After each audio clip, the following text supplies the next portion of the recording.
Hello students, you all are welcome to this mathematics lecture series.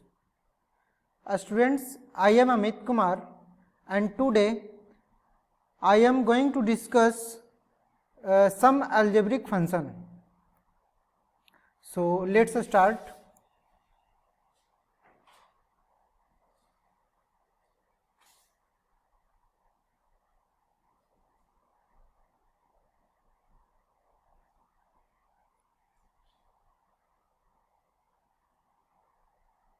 Yes तो आज हम लोग सिग्नम फंक्शन देखने वाले हैं। पिछले क्लास में मॉडुलस फंक्शन देखे थे, आज हम लोग सिग्नम फंक्शन देखते हैं। क्या है signum function?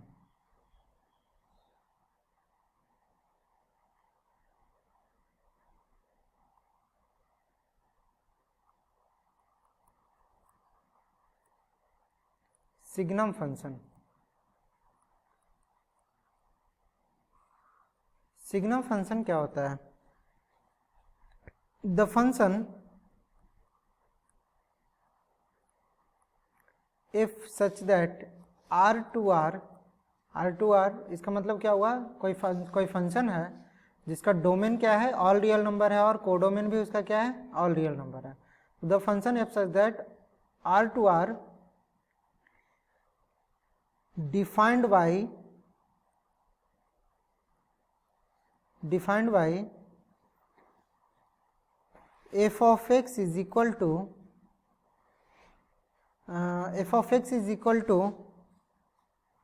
1 when x greater than 0 and 0 when x is equal to 0 and -1 when x less than 0। अब देखिए ये तीन कंडीशन दे दिया है कि f ऑफ x का वैल्यू 1 होगा कब? जब x का वैल्यू 0 से बड़ा हो। 0 होगा कब? जब x इक्वल टू 0 हो। एंड x का वैल्यू लेस देन 0 कब होगा? जब x का वैल्यू लेस देन 0 है तो f ऑफ x का वैल्यू क्या होगा? -1 होगा। ठीक है, तो इसका हम लोग एक ग्राफ देख सकते हैं, बना सकते हैं।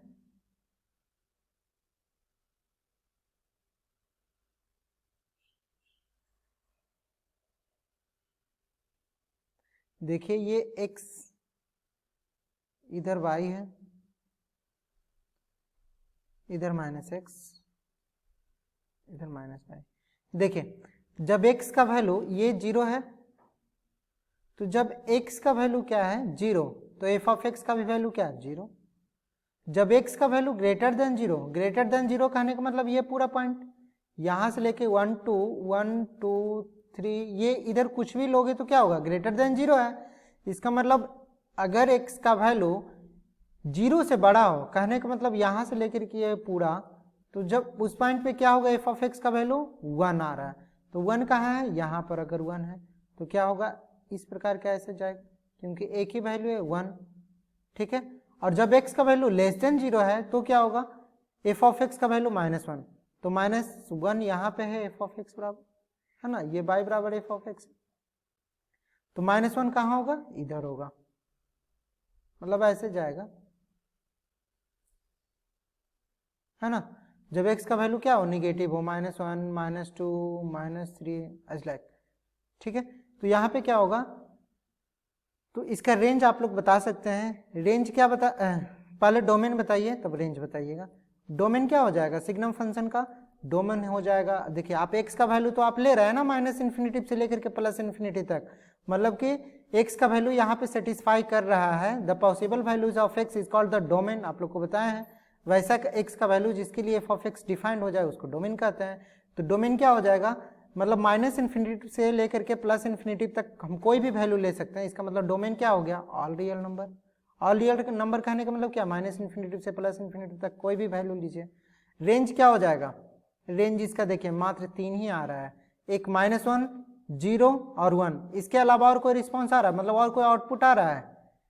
y का वैल्यू और कोई आ रहा है? y का तो वैल्यू कितना आ रहा है? एक -1 आ रहा है, 0 आ रहा है और 1 आ रहा है, तो यही क्या हो जाएगा? रेंज हो जाएगा। तो इसको कैसे लिखेंगे? इसका डोमेन क्या हो जाएगा? ऑल रियल नंबर, और रेंज क्या हो जाएगा?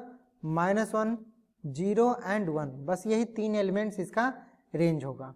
ठीक है, और इसको देखिए, इसको डिनोट कैसे किया जाता है?